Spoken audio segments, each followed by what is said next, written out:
Time for a sharpening video on my hook. So this is information pertinent to the hollow grind, which I'd like to emphasize is technology or concept by Nick Westerman. And Alex Yerkes and Nick Westerman put together a really nice video on this, on the sharpening of Nick's blades, and I don't really have a lot to add to it, but being that a lot of my blades are in circulation now, it felt important to me to just kind of give some information that I use and things that work well for me, and just kind of some things that I keyed in on after watching Alex and Nick's video. So thanks for that, guys. It was really good. So I'll start by going over the items that I use. So I'll just start with, for the hook knives, I don't use any hard stones. So this is a diamond stone, and it's what I use for straight blades, but we're just going to put that aside because I don't use anything like that for the hooks, or actually even for the gouges for that matter. I use, let's see, I don't start with, but just going to the left here, I've got strops. I made these myself, and they're simply leather with the rubber cement taped to hardwood, or rubber cemented to hardwood. I picked up the leather at a craft store. I've got a couple of those. One, I ran the edge on a router, so I have that rounded profile on it, and I'll go over what I use that for. Next, I've got a couple of reasonable diameter dowels. I would say these are maybe 5/8 or 3/4. Something about the size of a broomstick works really well. And then I would say this is the real key to sharpening the hook knives, and I buy these packs of abrasives from Amazon, and they're about $15. I'm not going to testify to them being the best abrasives. I guess what I like about it is it's a pretty big pack. It's fairly inexpensive. I go through a ton of it. So it works for me. There's plenty of other options. 3M, you could probably pick up 3M wet dry papers at your local store, and that's certainly a good product. It is wet dry paper, and these packets have all sorts of grits between 400 and 3,000. I think it's 400, 600, 800, 1,000, 1,200, 1,500, 2,000, 2,500, 3,000. And you actually don't need all of those. I would say the key grits are 800 and 1,000, or 800 or 1,000, and then 2,000 and 3,000. And that's really all you need. You could choose 600, 1,200, 2,000, 3,000. It's not that important. Basically picking out a few of those. I even go down to 400 for some of my shaping, or some of my initial grinding, and you may need to. You might get a nick in your blade that has you going all the way back to 400. So that goes. Oh, and then lastly, some compounds. I believe this is a Fornix brand that I buy on Amazon, and this is a company, Jackson and Lee. Green and white. There's also a black compound, and there's a gray. Those work as well. The black is pretty coarse, but it works, and it's not going to damage your blade. The white is your finest, and the green, I believe, is maybe your second finest. So that's really going to put your polish on the blade. All right, so let's get into the procedure. I'm going to take one of my hooks here. Again, the hollow grind technology or concept that Nick Westerman developed. And one of the things I keyed in on in his video was the fact that, let me just adjust this a little bit. So with this hollow, basically you're focusing on the inside of the blade, and something that he did was he had like a Windsor chair which he was using the armrest on the chair as his main point for sharpening. And I realized what he was doing was placing the blade, and then the idea that no matter how you approach this blade, with that convex outer edge resting on something, you're going to be able to pretty easily maintain that grind, that flat grind. So the inside of this bevel is ground completely flat. It's not convexed at all. This rail is dead flat with the back rail, dead flat with the inside rail. So in contrast, what I was doing for a little while was actually taking my blades and I was clamping them in the vise, and then I was carefully, trying to register my dowel on both rails and swiping. And one of the things I was doing was putting a lot of Sharpie marks on my edges. And by knowing that I was basically erasing both Sharpie marks within one pass, I knew I was keeping things flat. But I saw Nick doing this thing with his chair and his armrest, and what came to me was that what it was offering was the clearance, essentially, to do this. So when you try to do this on a table, on a flat surface, what happens is you bump into the table. So you end up raising your dowel up and off the blade. Clamping a scrap piece of wood in my little carpenter's vise here, I realized I now had the clearance to pass my dowel over the edge and not bump into anything.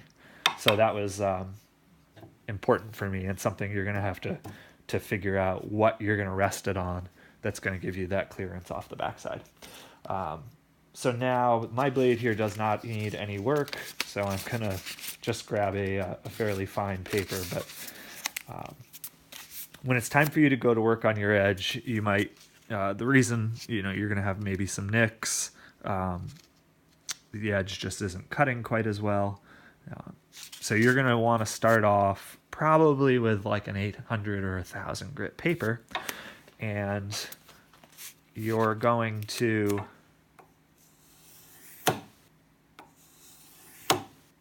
pass the dowel. So I've wrapped the paper around. I'm holding it as taut as I can, and I'm simply passing over, and I'm rotating the knife. It's actually okay as well to sort of do the front half and then do the back half, if that works better for you. But it certainly works fine for me to start at the back and kind of start to tilt the handle up as I pass. All right. So you're going to make enough passes with your slightly coarser paper, say your 800, maybe even your 600, until you have raised a burr on the back side here. All right. So you're going to feel for that burr. You can do visual examination. Have you, do you believe that you've removed that nick? When you have, you start to progress through your paper. So you go from your 1,000 up to your 2,000, up to your 3,000. Remember that you're not going to be removing nicks with those finer papers. So you want to make sure you've done enough work with your coarser grits that you've cleaned out those nicks and that you have a unified burr across your blade. All right, where am I here? So you've got you've completed your 3,000. Now the beauty of this tram line system is that you focus mainly on your inside edge, and you really don't have to do a lot to this outer bevel. I've basically set that up for you, and you very rarely have to really tend to it. So after you've raised that burr, what you're essentially going to do is take your strop, apply some compound to it. Every once in a while, you're going to want to clean off that compound because it is wax-based and it builds up. And what you can use is, any piece of kind of straight metal. I've got a card scraper here, which I'm not going to do actually, because the card scraper is in good shape. But basically, I would swipe it over the leather, and that would kind of clean out some of the waxy buildup. You lose the abrasive capabilities of it, and what it leaves behind is just wax, and the wax isn't doing anything. All right, so back to sharpening. What you can do with your stropping is find your angle. So what I do is I close in, starting, I roll forward until I don't see a shadow anymore. All right, find that angle and swipe along. Again, you might find it easiest to do half, and then I often change my hand position, my hand grip, and I do the front half. It's a little awkward doing this, holding out in front of the camera. So again, I've got kind of that grip for the back half. All right. And then this grip to do the front half. And what you want to make sure you're doing is as you follow through that you're not rolling the knife way in, because you'd be kind of slowly rounding that edge over. So just doing your absolute best to just hold a flat angle. And what the soft leather is doing is it's assisting you in your slightly convexed outer edge that these knives are set up with, because basically these knives are designed to roll through a cut. So as compared to your Sloyd knife, it just does not need to have a perfectly flat bevel on that outside that's doing that rolling through. The flat bevel on this side is going to help you, or it's going to, have the knife cutting at its optimal. So you want to keep that one flat. But this outside edge, perfectly fine for it to be convexed. So that being said, every once in a while, you may actually want to take, and this is what I use this strop for, take something a little bit coarser, maybe 1,000 or 2,000, and I cut, so I forgot to mention, I cut all these in half. It just helps me use more paper and seems to be the dimension that I use. So again, I got to close in and find that angle and make these passes. And you definitely don't need to do this as often as you do the inside, but it may help you if you've got some deeper nicks to help refine that edge further. So after a little examination, I can see a light scratch pattern forming. It's forming over that entire bevel, which I grind in to try to give you some visual aid there. I honestly could grind that completely convex so that it all looks like that part of the knife, but I've decided that it doesn't impact the performance in any negative way to have a little bit of a visual bevel, and it definitely helps with this process. All right, so you don't have to do that as often, but same idea, you would progress through a couple of grits, say 1,000, 2,000, 3,000, and then your strop again. So after you've removed some of that burr on the outside, that burr that you brought up by going back through your coarser grits on the inside edge, you can apply some compound, come back to your surface. So this is a bare dowel that I've applied some compound to. And so this is your finest grit, and you're just further refining that inside edge. And what you're slowly doing is you're breaking that burr off.